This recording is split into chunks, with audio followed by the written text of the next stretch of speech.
What's up guys? Magandang araw po sa inyo at nandito na naman po tayo sa ating YouTube channel.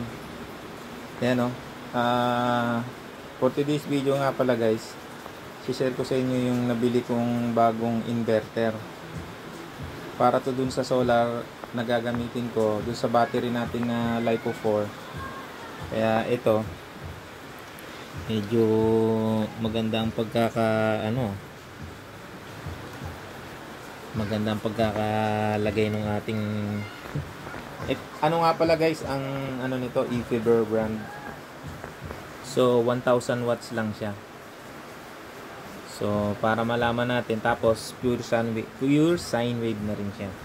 Yan. Medyo ito yung kanyang saksakan ng 220. So ayan oh. Napakalinis. Kasi kadarating pa lang guys. So ito yung manual niya. Yan, important instruction. Ayan, mababasa natin yan. So ito guys ay susubukan ko lang kasi kaysa bumili ako ng mga medyo murahin. Hindi ko naman sinasabi guys na gayahin nyo ako kasi ito talaga medyo mahal guys.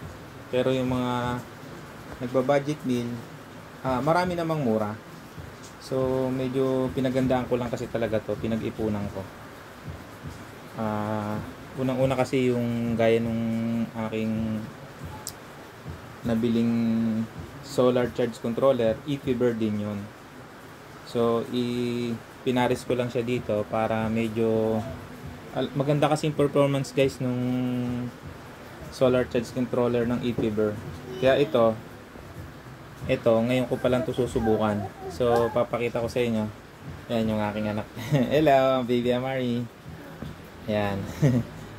Ito para malaman ko kung talagang maganda siyang gamitin din. Napakabigat niya guys. Oh, parang nasa 3 kilo siya. Yeah, medyo solid. Sige guys, thank you and God bless. Bye-bye ka na lang. Bye-bye. Sige.